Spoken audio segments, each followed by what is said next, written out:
setiap kita yang dipanggil dalam satu komunitas umat Allah tetap bangun komitmen pelayanan. Ya. Komitmen itu menjadi penting. Sebab apa? Tuhan sudah mengaruniakan segala berkat, kemurahan, keselamatan bagi kita, maka kita juga dipanggil untuk bisa tetap melayani dengan komitmen yang kuat sesuai dengan talenta kita masing-masing. Ya.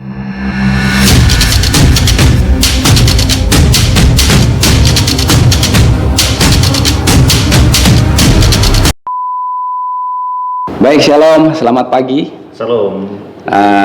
Pagi ini sangat istimewa karena tim podcast pemuda kelompok 10 GKST Immanuel Palu datang langsung ke kantor GKST Klasis Palu.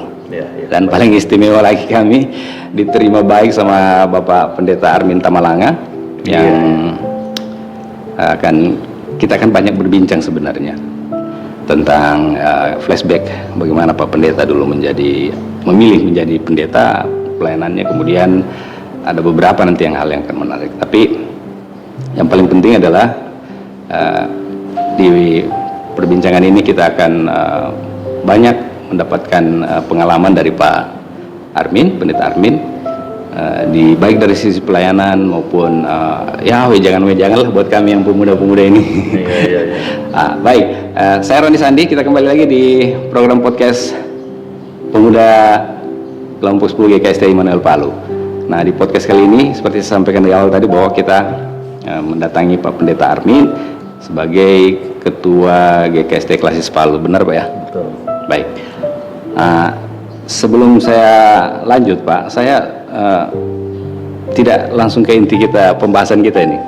Ya, saya mau flashback dulu Pak ke belakang soal karir pendeta Bapak. Bapak dulu STT mana Pak ya? Saya dari STT GKST Tentena. Oh, Tentena. Tamat tahun 98. 98. Wih, masa-masa Indonesia bergolak gitu Pak. Demo di mana-mana. Zaman reformasi ya. Saya siap. Setelah itu Pak kan ada namanya masa vikaris Pak ya? Iya, betul. Awalnya vikaris di mana itu Pak? Iya. Jadi setelah tamat tahun 2098, tahun 2098 itu juga pada bulan Agustus ditempatkan sebagai tenaga vikariat di waktu itu namanya Klasis Bungku Utara. Bungku Utara. Ya, di jemaat dasar Di Morowali Pak ya? di Morowali Utara sekarang. Iya. Ya, jadi jemaat itu atau wilayah pelayanan klasis itu sekarang itu masuk pada daerah atau wilayah PI GKST. PI. Ya. Pekabaran Injil begitu. Pekabaran Injil. Di jemaat dasar. Tapi sekarang nama jemaat itu kita sudah rubah menjadi jemaat Eklesia Lijo. Ya, jemaat Eklesia Lijo. Itu kalau dari jalan Trans Pak, itu masuk ke pelosok kah itu? Iya, masuk. Jadi dari jalan Trans Batu Rube menuju ke Luwu, itu dari Tanah Sumpu yang sekarang ibu kota Kecamatan Mamosalato, itu naik sekitar kurang lebih 30-an kilometer, naik gunung, lembah, sehingga pada waktu itu kalau pengalaman yang saya alami, kalau kita berjalan pagi dari bawah, kita akan tembus di atas itu sekitar jam 6 sore. Jam 8 pagi dari bawah, kita akan tembus jam 6 sore. Itu pengalaman yang saya lalui. Nah, tidak tahulah sekarang, setelah itu saya dengar bahwa dengan banyaknya perkembangan, juga kemajuan-kemajuan yang ada, jalan itu sudah bisa lebih terbuka sehingga orang bisa tempuh dengan kendaraan roda 2 maupun roda 4. Ya. Tapi di masa kita betul-betul tidak ada alternatif lain, berjalan kaki. Ya, saya melaksanakan tugas sebagai tenaga vikaris dari 1 Agustus tahun 98 sampai diurapi pada 7 November 99. Ya, setelah saya diurapi jadi pendeta, juga ternyata saya masih dilanjutkan untuk melakukan tugas sebagai ketua jemaat di jemaat Eklesia Lijo. Ya, awalnya waktu itu saya berpikir, ini mudah-mudahan saya sudah pindah karena memang kita diperhadapkan dengan situasi-situasi yang sulit. Tapi namanya panggilan itu kan kita harus siap dan kita harus terima semua, sehingga penugasan itu saya lanjutkan lagi sampai pada tahun 2002. Tahun 2002 saya dimutasi pada satu jemaat masih di klasis itu juga. Itulah di jemaat Bukit Siong Lemo. Iya, dari di Morowali juga itu ya? Di Morowali Moro Utara. Terhitung 1 April 2002 sampai pada 31 Mei tahun 2008. Ya, jadi 6 tahun lebih. Sehingga kalau dihitung-hitung di wilayah penginjilan, melayani di wilayah penginjilan daerah terpencil itu kurang lebih 10 tahun. Wow. Dan 2 periode. ya, saya bersyukur kalau ternyata kita bisa jalani ini, dan buktinya dengan saya jalani kegiatan tugas pelayanan di wilayah penginjilan, saya masih ada sampai saat ini. Amin. Artinya bahwa dalam pelayanan itu yang paling utama adalah komitmen. Kita perlu untuk memegang teguh komitmen panggilan kita sebagai pelayan Tuhan. Ya. Bukan hanya di kalangan pendeta, ya, majelis jemaat, penatua diaken, Ya. apalagi di kalangan pemuda. Siap. Ya, jadi seperti itu. Yang kedua, selain komitmen, kita harus betul-betul ada pada sebuah motivasi yang benar di dalam melayani. Kalau motivasi kita sudah berubah, bergeser, hati-hati, Ya. kita sudah bisa lari dari komitmen panggilan itu. Oke, Pak. Pak, kan Bapak semasa vikaris itu kan awalnya itu mungkin seperti kami, Pak ya. Misalnya, kalau saya misalnya ada penugasan mau kemana begitu, pasti ekspektasinya, wih, mudah-mudahan saya dapat tempat yang bagus. Iya. Tiba-tiba Pak, Bapak itu dapat SK dari Sinode, Bapak ditempatkan di tempat penginjilan yang mungkin di saat itu adalah daerah terpencil begitu. Bagaimana itu Pak, perasaan Bapak pertama? Betul sekali, Tony. Ini pertanyaan yang menarik. Iya. Ketika saya tamat tahun 98, saya berpikir bahwa paling tidak saya ini mendapatkan penugasan pada tempat-tempat yang mungkin masih bisa dijangkau dengan kendaraan. Ya, namanya semangat muda, kita ingin hadir pada satu jemaat yang paling tidak sudah maju dan seterusnya. Tetapi ternyata faktanya tidak seperti yang kita inginkan. Ya, jadi ketika menerima penugasan itu saya berpikir, wah, saya ini orang kampung juga, tetapi saya diutus pada satu tempat yang namanya saja tidak pernah saya dengar. Iya. Tapi saya melangkah saja dengan pasti yakin. Saya bilang sudah jalani. Nanti situasinya seperti apa saya akan lihat di lapangan. Saya berangkat ke Batu Rube itu pun belum pernah saya injak sebagai ibu kota basis kecamatan. Nah, dan lebih mengagetkan lagi ketika tiba di lokasi pelayanan. Saya bilang, wah, ternyata masih ada tempat-tempat yang sangat sulit dengan jemaat-jemaat yang kondisi kehidupannya sangat terbatas. Ya, masih jauh dari sentuhan kemajuan ilmu dan teknologi. Tetapi pada akhirnya waktu terus berjalan dan saya lalui, saya semakin mencintai tempat itu. Ya, artinya bahwa yang paling utama di sini kita jalani dulu. Ketika kita jalani, pada akhirnya akan terbangun sebuah rasa cinta, dan jadi rahasia kita untuk mengerjakan sesuatu. Pertama, cintai dulu tempat itu. Kalau kita sudah kehilangan cinta terhadap tempat itu, kita tidak akan enjoy untuk bisa laksanakan dan jalankan tugas itu. Itulah soal bagaimana kita punya pertimbangan awalnya bahwa saya bisa ditempatkan di jemaat yang cukup maju. Pada akhirnya kenyataannya tidak. Itu adalah sebuah realita yang harus kita hadapi. Nah, itu. Itu berapa jemaat Pak ya di sana? Waktu awal Bapak vikaris kemudian di SK-kan di situ, ada berapa kakak ke jemaatnya? Waktu saya ditempatkan saat itu, karena Lijo itu boleh dikata satu basis kekristenan, karena pusat juga. Komunitas Kristen yang cukup banyak, itu ada 94 kakak. 94 kakak, Tetapi dengan kondisi jemaat yang terpisah-pisah. Karena mereka kan banyak tinggal di kebun. Mereka datang ke kampung nanti hari Sabtu, selesai ibadah hari Minggu kembali lagi. Ya. Tapi full juga Pak ibadahnya 94 kakak itu? Atau ada misalnya setengahnya atau tiba-tiba atau fluktuasi? Yang jelas ya, pada setiap jemaat realitasnya tidak mungkin akan bisa full.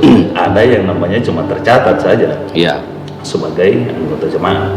Tetapi itulah tantangan pelayanan yang tentunya kita harus hadapi, bagaimana untuk bisa semakin membawa mereka, karena pada waktu itu saya gembala jemaat atau ketua jemaat yang pertama berstatus pendeta. Sebelumnya adalah gembala-gembala angkatan. Iya. Ya. Jadi bersyukur juga ya, hadir di tempat seperti itu, saya semakin mengenal sebenarnya realitas pelayanan GKST ini seperti ini. Ya, dijumpakan dengan orang-orang yang mungkin sederhana, Iya. masih terbatas, tetapi saya bisa menikmati semua, dan saya semakin mengerti nilai sebuah pelayanan, karena kita boleh menjalankan semua pelayanan dari keadaan yang serba terbatas, serba berkekurangan, dan kita bisa ditempa untuk bisa menjadi pribadi atau pelayan yang tangguh dan mandiri. Saya tidak katakan saya tangguh, Ya, tapi ya. saya bisa belajar dari situ. Baik. Ya. Pak, kalau begitu kita langsung ke ini Pak. Dari awal kan Bapak sudah cerita di penginjilan itu, di tempat pelayanan penginjilan. Kalau tiba-tiba Bapak ditunjuk SK-nya itu keluar di GKST Immanuel Palu. Jadi bagaimana Pak ya? Dari jemaat yang sangat sederhana, terbatas, kecil pula, di pelosok pula, tiba-tiba Bapak dapat SK GKST Immanuel Palu, jemaat besar di kota, ibu kota provinsi. Itu bagaimana respon Bapak awalnya tahu itu Pak? Iya, ini pertanyaan menarik. Bro. Ya. Terus terang, dalam pribadi saya, tujuan untuk melayani pada jemaat kota itu bukan sebuah target. Saya bisa cerita tentang hal ini. Terus terang, nama jemaat Immanuel Palu di mana saya dimutasikan dari sana, tidak pernah saya pikirkan bahwa saya akan ditugaskan di sini. Dan saya juga sebelumnya tidak pernah meminta kepada pihak-pihak yang berwenang dalam hal ini Majelis Sinode untuk memutasikan saya di jemaat Immanuel Palu. Ya, sehingga saya pikir ini adalah sebuah pengaturan organisasi ya, yang saya percaya Tuhan juga bekerja di dalamnya. Sehingga dimanapun kita ditugaskan harus siap. Awalnya saya juga berpikir, bagaimana mungkin saya sedangkan datang di Palu ini bisa 3-4 kali saja seingat saya pernah saya injak, lalu saya hadir dalam konteks pelayanan seperti ini. Saya jadi bergumul, apa yang saya harus bawa? Apa yang saya harus siapkan? Dan kira-kira kapasitas apa yang saya miliki untuk bisa diterima dan bisa memberikan pelayanan kepada jemaat. Nah, tetapi inilah realitasnya, bahwa pertama harus dipahami panggilan itu adalah sebuah pengutusan Tuhan. Dimanapun kita harus siap. Nah, yang kedua, dalam keadaan keterbatasan sekalipun, kita juga tentunya percaya bahwa kalau Tuhan mengutus, Dia juga akan memperlengkapi. Keyakinan ini harus kita pegang sebagai para pelayan di dalam menjalani kehidupan, termasuk juga orang-orang muda. Harus punya keyakinan sungguh tentang hal itu. Dan yang berikut, jangan sampai lupa bahwa tantangan dan realitas pelayanan itu mendorong kita untuk terus belajar. Saya ingat satu pengalaman yang menarik ketika hadir di jemaat Immanuel Palu. Pelayanan di sini kan harus mempersiapkan lembaran-lembaran tata ibadah yang ditulis, diketik, dicetak lewat komputer kan. Saya hadir waktu itu tidak mengenal itu. Bahkan menghidupkan komputer saja saya tidak mengerti. Nah, jadi waktu itu saya diberikan saran kepada teman pelayan bahwa Pak Pendeta, boleh kalau pimpin ibadah nanti tata ibadahnya diketik ya. Karena waktu itu saya cuma tulis di kertas dengan judul-judulnya saja. Oh, saya bilang iya. Maka pulang dari situ saya berpikir, mau dengan tidak mau, saya harus bisa menyesuaikan dengan konteks pelayanan. Pergilah saya beli komputer di Metron, bawa di rumah, mau hidupkan tidak tahu seperti apa. Nah, untung ada anak mahasiswa di samping rumah, saya panggil, saya bilang, Dek, bantu dulu bagaimana caranya ini. Paling tidak saya tahu mengetik dulu. Privat Pak ya? Ya, cepat. Saya butuh ini. Ini adalah satu kebutuhan yang mau dengan tidak mau harus saya ketahui. Dari situ pelan-pelan kita terus belajar untuk bisa menyesuaikan diri ya, dengan kemajuan yang ada dan kebutuhan jemaat. Dan ini menjadi sebuah catatan pengalaman pelayanan yang betul-betul tidak bisa saya lupakan. Artinya bahwa dalam setiap konteks pelayanan kita dituntut untuk bisa menjawab kebutuhan konteks pelayanan itu. Kalau tidak, kita ketinggalan. Jadi jangan malas untuk belajar. Baik. Ya, umur kita itu tidak boleh membatasi untuk terus belajar. Ya, termasuk untuk menyajikan hal-hal yang memang sesuai dengan kebutuhan ya pelayanan di kalangan orang muda. Ya, Seperti itu. sekarang kan Bapak dari GKST Immanuel Palu kemudian di SK-kan lagi nih, jadi Ketua Klasis Palu. Ya. Tentu berbeda kan Pak, model pelayanannya lagi. Nah, ini mungkin lebih luas lagi Pak. Nah sekarang Klasis Palu itu ada berapa wilayah itu Pak? Donggala, Palu, masuk Kulawi juga nggak Pak? Ya. Sebelumnya ini kan kita baru mekarkan lewat sidang sinode pada 2021 bulan November kemarin. Jadi sebelumnya ketika saya mengemban tugas sebagai Ketua Majelis Klasis Palu pada Februari 2017, klasis kita ini kan terdiri dari 34 jemaat dan kelompok kebaktian yang waktu itu tersebar wilayah Kota Palu, wilayah Kabupaten Donggala, dan wilayah Kabupaten Sigi. Jadi seluruhnya ada 34 jemaat dan kelompok kebaktian. Namun karena kebutuhan pelayanan dan untuk lebih mendekatkan pelayanan dan juga mempertimbangkan faktor-faktor yang lain untuk kemajuan pelayanan, maka kita boleh bekarkan sehingga Sigi sekarang menjadi klasis sendiri. Ya, sehingga wilayah klasis Palu sekarang meliputi Kota Palu dan Kabupaten Donggala. Nah, seluruhnya ada 17 jemaat. 17 jemaat. Kelompok kebaktian. Jadi kalau ditanya tadi mengenai bagaimana tentang situasi pelayanan, jelasnya berbeda. Berbeda, ya. Kalau di jemaat tentunya kita berhadapan langsung dengan jemaat dalam kegiatan pelayanan keseharian. Ya. Kemudian all out keluar harus memberi diri sepenuhnya untuk pelayanan. Ya. Jadi soal tanggung jawab yang langsung bersentuhan dengan jemaat itu nyata sekali. Ya. Soal personal pendeta dan jemaatnya. Ya. Kalau di klasis di sini memang volume pelayanannya juga lebih luas lagi, tapi lebih bagaimana kita bisa membangun hubungan komunikasi pelayanan. Ya. Karena di jemaat itu ada majelis jemaatnya. Ya.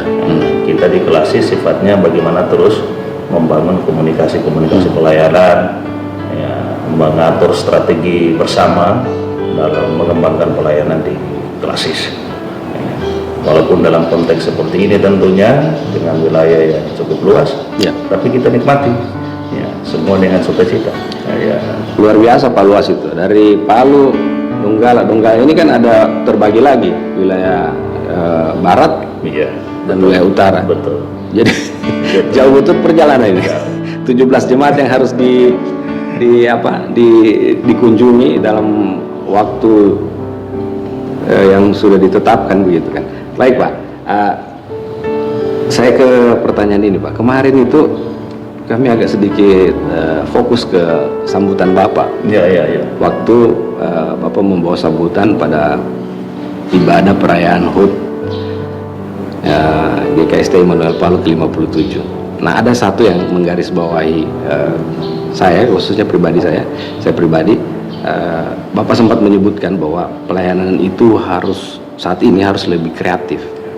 Nah, kembali lagi ke belakang, tadi Bapak sempat menyebutkan di zaman Bapak waktu awal dari pelayanan penginjilan masuk ke GKST Immanuel Palu, belajar komputer saja Bapak harus minta tolong sama mahasiswa di sebelah rumah. Nah, kalau kita kaitkan dengan kreativitas dan digitalisasi saat ini, berarti connect dong Pak. Waktu awal Bapak belum tahu komputer, tiba-tiba masuk, kan tidak ada alasan tidak bisa ini. Iya, betul. Pokoknya tempat di situ harus kerja di situ. Tiba-tiba misalnya suasananya berbeda. Di situ teknologinya sudah lebih modern. Ketika di awal belum saya dapatkan, tiba-tiba harus kita bisa. Nah, saya lebih jauh lagi Pak mau menanyakan soal kreativitas dengan dunia digitalisasi saat ini. Bagaimana menurut pandangan Bapak itu? Khususnya anak-anak muda kami yang dianggap sebagai tulang punggung gereja begitulah. Ya, yang jelasnya kita bersyukur apabila dalam perjalanan waktu, kemajuan zaman, perkembangan ilmu dan teknologi adalah sesuatu fakta yang ada di depan mata. Sebab kita sudah hidup dalam satu zaman yang lebih maju. Orang sebut bahwa zaman digitalisasi, semua serba cepat, semua serba intens dan memudahkan akses komunikasi satu dengan yang lain. Ini sebenarnya kita harus jemput dan terima sebagai sebuah anugerah, ya, sebagai sebuah anugerah untuk bisa memberikan kemudahan dan manfaat bagi khususnya dalam lingkup pelayanan. Ya, bisa dibayangkan kalau dulu begitu susah kita mencari buku-buku sumber untuk belajar dan sebagainya. Tapi sekarang kita semua dari mana saja kita bisa mengakses berbagai informasi. Ya, sehingga ini sangat baik bagi kita untuk bisa mendukung bagaimana pola pengembangan pelayanan. Berkaitan dengan pelayanan khususnya di kalangan pemuda, nah, ini menjadi penting. Sebab apa? Pemuda kita ini kan sangat erat bergaul dengan digital. Ya. Mereka bisa mengakses apa saja, ya, yang berkaitan dengan hal-hal yang berbau komunikasi ini dan itu dan sebagainya. Cuma sekarang jadi soal, apabila kemajuan yang sudah melanda kehidupan kita sekarang ini tidak dapat disaring, nah ini sangat berbahaya. Ya. Artinya bahwa perlu di sini prinsip kehati-hatian untuk bisa lebih bijaksana melihat mana yang bisa kita ambil untuk bisa menunjang pelayanan dan mana yang betul-betul kita juga harus bisa tangkal. Karena Alkitab juga mengajarkan kita, seperti yang tertulis dalam 1 Korintus 10 ayat 12, itu jelas sekali. Sebab siapa yang menyangka dirinya teguh berdiri, hati-hati supaya ia jangan jatuh. Artinya era sekarang ini menyediakan ruang yang sangat terbuka, dan di sini kita berhadapan dengan setiap fakta yang positif dan negatif. Tinggal bagaimana kita selektif untuk bisa melihat apa yang ini. Sehingga bagi adik-adik pemuda tentunya manfaatkanlah kemajuan ilmu teknologi ini dengan baik untuk mendukung pelayanan, supaya pengajaran firman bisa lebih cepat kemana-mana. Misalnya ada renungan-renungan pagi yang kita bisa buat dengan menggunakan media yang ada seperti ini. Ada percakapan-percakapan seperti ini yang kita lakukan sebagai bagian dari edukasi bagi pemuda-pemuda kita. Nah, ini menjadi penting. Ini kan semua serba cepat. Tanpa kita menghimpun mereka dalam satu tempat ruangan, tapi mereka bisa mengakses dari tempat mereka saja. Jadi seperti itu. Kita sudah dikode dari teman-teman di produser di belakang bahwa kita dibatasi waktu karena nanti terlalu lama juga nanti akan membosankan mungkin. Iya, betul. Next time nanti Pak kita bisa berdiskusi lagi dengan tema-tema yang lain. Siap. Nanti kita agendakan. Nah, saya ingin di akhir diskusi atau perbincangan kita ini Pak, apa yang Bapak mau sampaikan buat penonton kita, khususnya untuk kita yang ada di GKST? Yang pertama, setiap kita yang dipanggil dalam satu komunitas umat Allah tetap bangun komitmen pelayanan. Komitmen itu menjadi penting. Sebab apa? Tuhan sudah mengaruniakan segala berkat, kemurahan, keselamatan bagi kita. Maka kita juga dipanggil untuk bisa tetap melayani dengan komitmen yang kuat sesuai dengan talenta kita masing-masing. Itu yang pertama. Yang kedua ialah bahwa di dalam menghadapi dunia sekarang ini. Ya, jangan sampai kita menyerah. Ya. Jangan menyerah dengan berbagai kesulitan hidup. Nah, sekarang ini kan kita diperhadapkan bila minyak goreng mahal dan sebagainya. Harus punya semangat. Semangat hidup itu adalah bagian dari cerminan orang percaya. Ya, sebab apa kita punya keyakinan bahwa melalui peristiwa kebangkitan yang kita baru rayakan, Paskah, itu mendorong kita untuk punya semangat ke depan dalam menjalani semua proses hidup. Baik. Nah, ini menjadi penting. Baik. Ya. Barangkali seperti itu, Bung Roni ya. Iya. Baik, sahabat Kristiani, teman podcast pemuda kelompok 10 GKST Immanuel Palu. Demikian perbincangan kita dengan Bapak Pendeta Armin Tamalanga STH, Ketua Majelis Klasis Palu. Dan semoga apa yang disampaikan Bapak ini menjadi pegangan kita, memberikan informasi-informasi bermanfaat untuk kita, sehingga khususnya kita pemuda dan jemaat GKST bisa tetap menjadi generasi-generasi yang diharapkan untuk bisa memajukan gereja khususnya GKST ke depan. Baik, saya kira demikian. Saya terima kasih nih Pak Pendeta. Terima kasih. Saya Roni Sandi pamit. Selamat pagi. Shalom. Salam. Sampai bertemu lagi.